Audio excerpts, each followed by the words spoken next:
Are you ready to quit your 9 to 5 job and start a business of your own? Well, you're in the right place, my friend. Welcome to the Second Act Success Career Podcast. I am your host, Shannon Russell.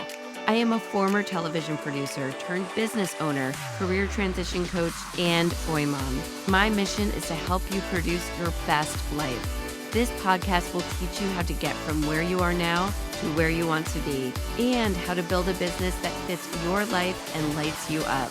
Let's get started. Hey there, welcome back to the Second Act Success Career Podcast. I'm your host, career transition and business coach, Shannon Russell.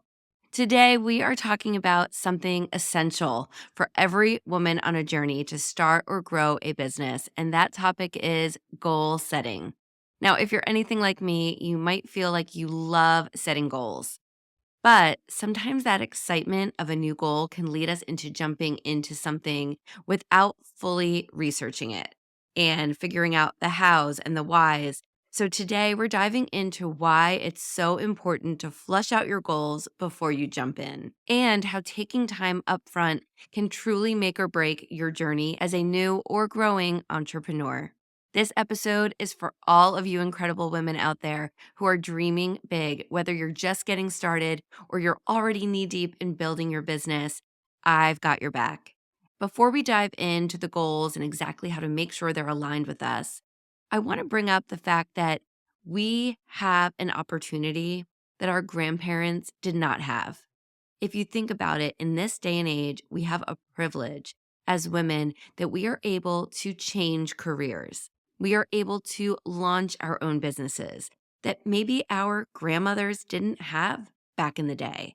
Oftentimes, I will think about my two grandmothers who are no longer with me. I think about how strong they were and how they were the leaders of their household, and they raised their kids and they raised their grandkids, and they worked and they did all of the things, but they did what they thought they had to do instead of necessarily what they wanted to do. And now, as an entrepreneur myself, I wish that they were here so that I could ask them about what they really wanted to do, what they dreamed about when they were young, and if they felt like they tried it and it didn't work, or if they just never had a chance to try. My grandmas saw me as a television producer, and they thought that was wild and just out of the box that I moved to Los Angeles and had this very ambitious career. They did not get to see me open my first business or open my second business, and now have the opportunity to work with other women so that they can change careers and launch businesses of their own. And I wished that they were able to see me because I feel like I'm doing what I'm doing for them. And I'd love for you to think about those women who came before you and what they either accomplished or didn't have a chance to accomplish. Think about the fact that you have opportunities that they didn't. And so when you're sitting here and you're waffling on whether or not you should make this change and make this leap and move towards this audacious goal of yours, maybe think about your grandmother. Think about what she would have wanted, or think about your mother. Think about these women who are older than you, and did they really get a chance to make a change and better themselves and leap into something that they felt they could do to really fulfill themselves? And as we talk about goal setting and we start planning our goals for the next couple of months here in 2024, and think about goal setting for the next year in 2025, I want you to think about the opportunities that you have in front of you. And whether you try them or not, think about this as a really lucky chance to reinvent yourself at this age and to try something different. Whether it succeeds, whether it fails, you are leaping into a chance to try. And really, that's all we can ask of ourselves. We will never know if we can do that thing that seems a little bit out there, a little bit out of reach, until we try. All right, my friend, let's start planning some goals. Let's start by talking about why taking the time to really develop our goals is important. When we have an idea in front of us and we're thinking, oh, maybe I can launch that business, or making that pivot in any new direction, It's easy to get carried away with the excitement and the big, grandiose picture we paint in our heads. And don't get me wrong, I do that all the time. I'm very much a ambitious, let's just dive into it type of person. But without a clear roadmap, that excitement can quickly turn into overwhelm and confusion, and it can cause us to shut down and not even want to try. Think about it like planning a trip. You know where you want to go, but you have to figure out how to get there. You can't just jump in the car and put pedal to the metal and just take off without directions, without GPS, without a map, without gas.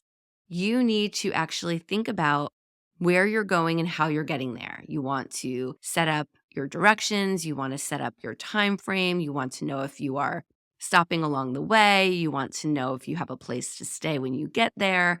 So many things. And when you start planning, it actually gets you more excited and focused and motivated, and it keeps you on track so you don't lose track of that ultimate goal, that finish line. Goal setting, even when it comes to business and our careers, is psychology, right? Psychology is the essential tool for self motivation. You are listening to this podcast, and that means you are a self driven person. You are thinking big picture. You know there's something that you personally or professionally want to achieve.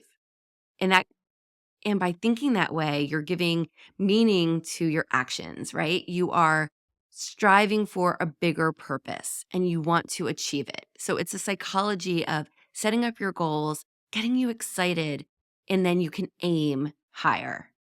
By setting your goals, getting that roadmap together where you're getting ready to head out, you know which way is going to lead you to that finish line. And that plan is going to hold everything together, keep things in perspective, and ultimately get you there. Because the more effectively we plan, the better we are of actually achieving what we're aiming to achieve. Okay, so that is the reason we're talking about goal setting and the psychology behind it. But let's talk about defining the why. If you've been with me for any amount of time, you know I talk about the why a lot. There's an entire chapter in my upcoming book devoted to finding your why.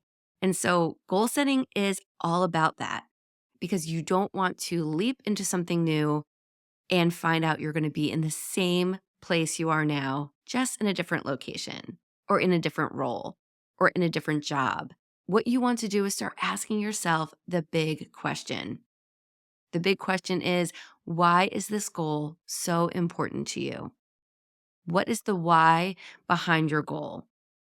And as women, we always talk about wanting that perfect work-life harmony, making everything fit so that we can feel happy and fulfilled. We're balancing the kids and we're balancing work and the responsibilities and the bills and the after school activities. So, our why in wanting to shake this all up and switch to something new has to be really powerful. Knowing the deep reason behind your why and why you want to start this business and make this change is going to be your biggest motivator. Maybe it's financial freedom. Maybe you want to have a more flexible schedule. Maybe you're tired of working for someone else and you feel like you're serving your family and you're serving everyone else, that you want something that is yours. And this business you want to create is going to give you that creative outlet and have you be the boss. Whatever your reason is, it's just essential that you go back to your why and you're really clear on why you're making this change. Because the clearer you are, the more confident you will be. And the more confidence you can portray to those around you who may be the naysayers, who might be questioning your motives, who might be asking you, do you really want to do this? Do you really want to change things? Why don't you just wait until a better time? And I don't know if you should do this. It's a little unstable. Stop.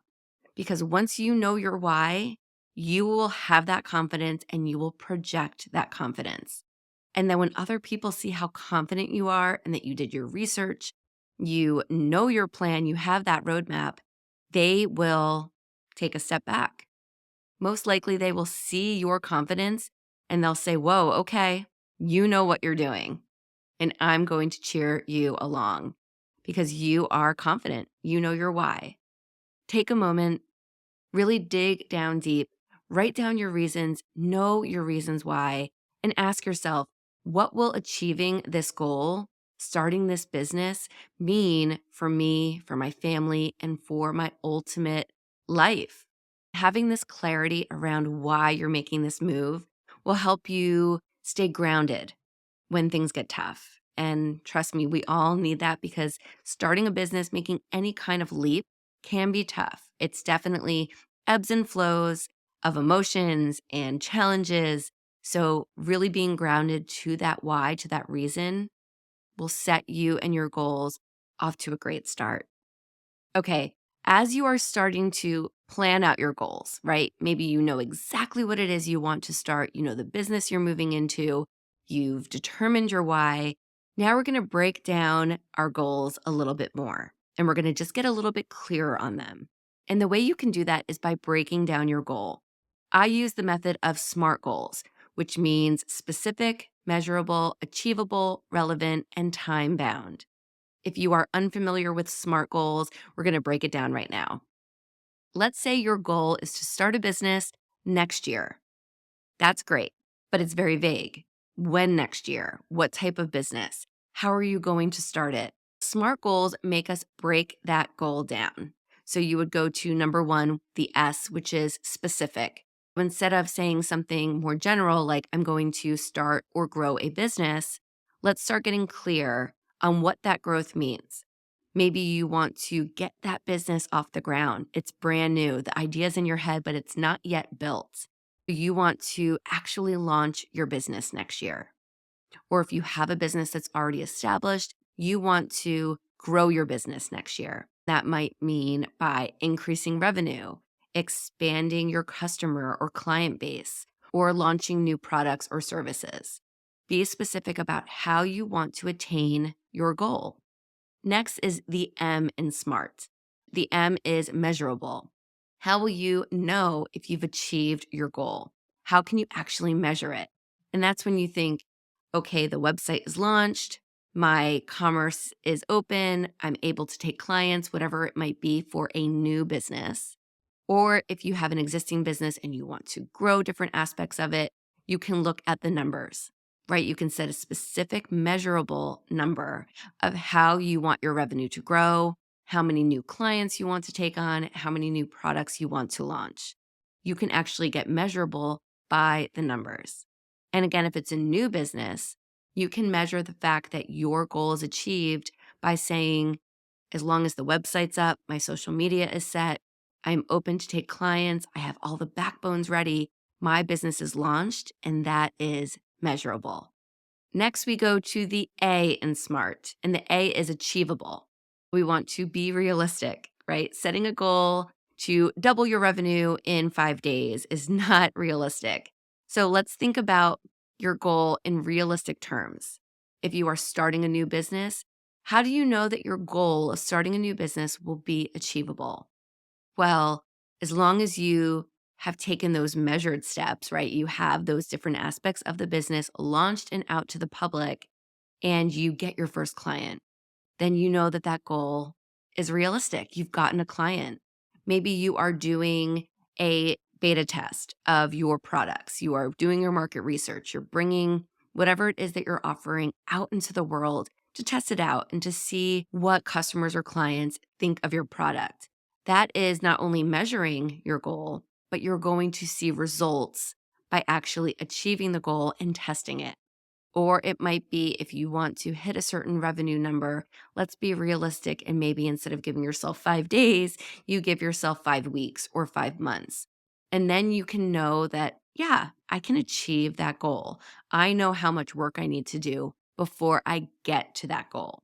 So making your larger goal into smaller goals that are more achievable. The R in SMART is relevant. Make sure your goals align with your bigger vision. Ask yourself, does this fit my larger business goals or values? Is what I'm planning on doing actually going to bring me to launch my business or grow my business? What is relevant? And this goes back to the idea that when you're setting goals, you're thinking big, you're getting excited, and you're thinking about a million different things you can do.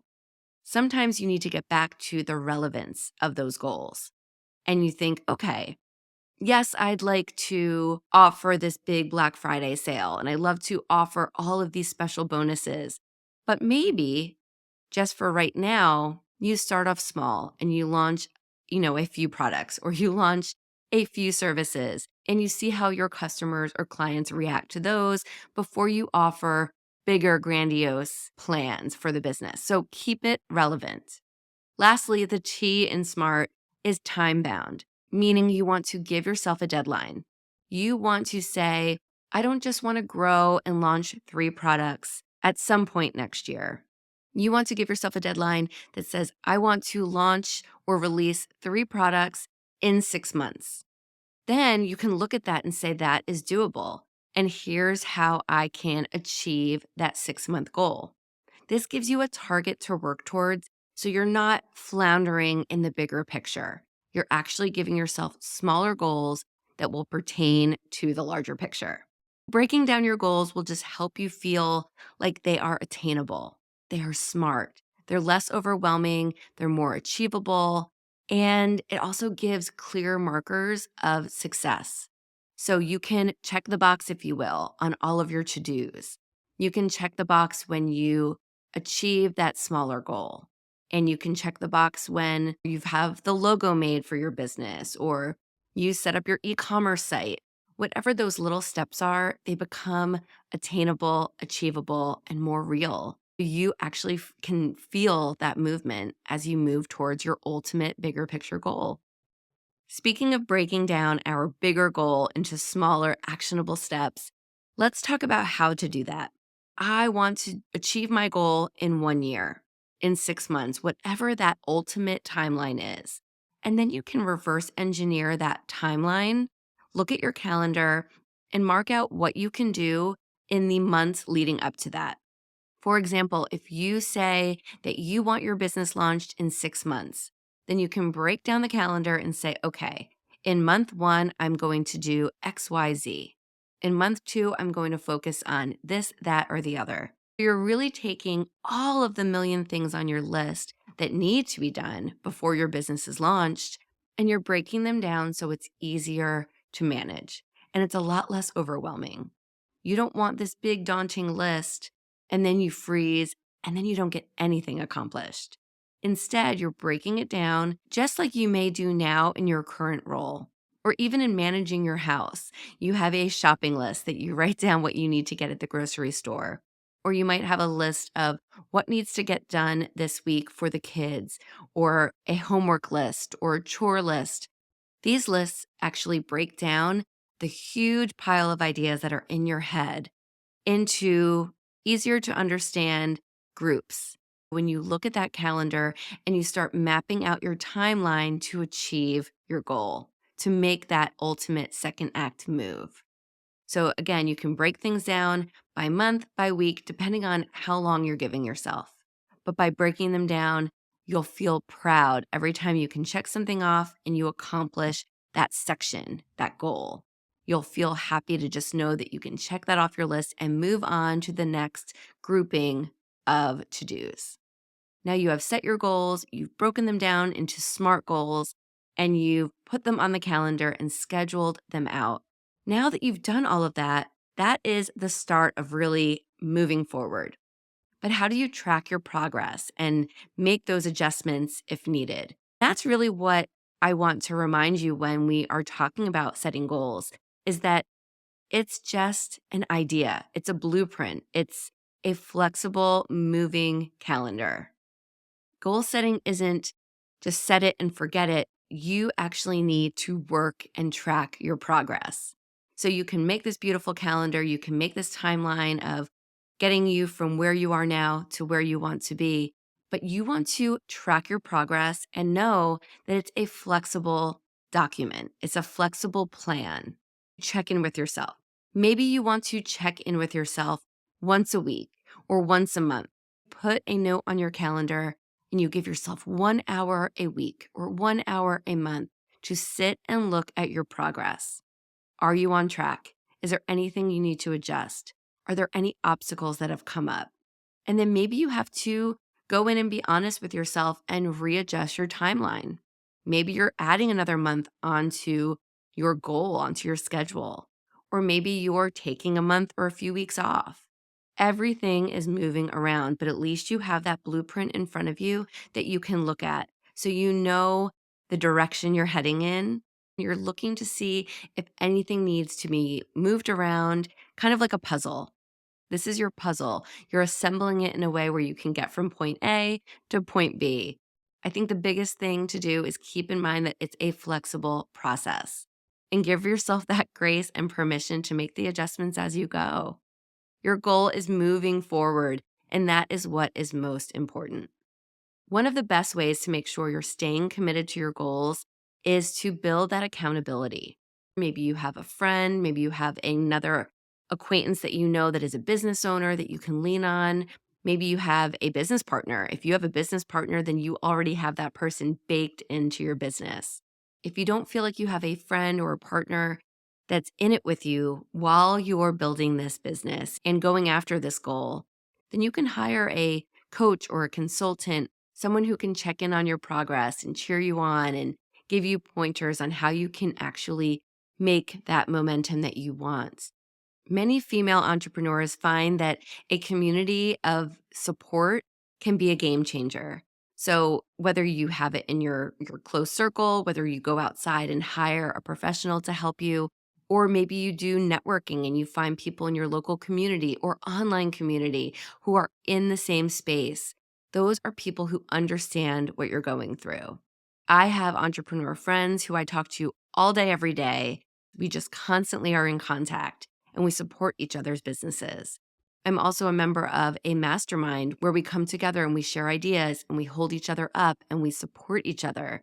And those are really amazing relationships that I don't know what I would do without, because they're people that I can go to who understand where my family and friends who don't necessarily own businesses of their own, they won't understand the everyday aspects of running a business like women who are actually in it with you. Find those like-minded people, find people who are on similar journeys, and then work together to motivate and support each other. As we wrap up today, and as you start to think about the goals you have for the remainder of this year or for the new year ahead, I want to urge you to embrace the journey, to really celebrate your small wins along the way, and to go back to your why each and every time you feel scared or overwhelmed or anxious. Remember that no one is watching every little step you're doing. This business can launch in 6 months like you're planning, or it can launch 6 months after that. No one else knows your business like you do. No one else knows your goals like you do. Have your goals, plan them out properly, and then keep that motivation going. Keep your excitement, keep your organization, follow that blueprint you built, and set yourself up to hit those mini milestones. Remember to treat yourself well, reward yourself when you hit a big milestone, recognize your accomplishments, and keep that excitement knowing that once you get to the other side and you have that goal accomplished, life will feel a lot different. You will feel accomplished and confident and excited to then take your newfound business and grow it even more. Goal setting is more than just writing things down on a piece of paper. It's about committing to the process and being able to work through any challenges or hiccups along the way. And it's focusing in on that why that made you want to make this change in the first place. Stay focused, even when things get tough, and just take the time to really flesh out your goals, create that roadmap, and set yourself up for real success on your business journey. I hope you're feeling inspired and equipped to really set your goals in a great way so that you can launch or grow your business over the next year. And remember, you don't have to do it alone. Reach out and get that support and guidance when you need it, and know that you've got this. You are moving forward truly towards that life that you really want. And I'm cheering you on all the way. Until next time, my friend, take care and keep producing your best life. Thank you for joining us. I hope you found some gems of inspiration and some takeaways to help you on your path to second act success. To view show notes from this episode, visit secondactsuccess.co. Before you go, don't forget to subscribe to the podcast so you don't miss a single episode. Reviews only take a few moments and they really do mean so much. Thank you again for listening. I'm Shannon Russell, and this is Second Act Success.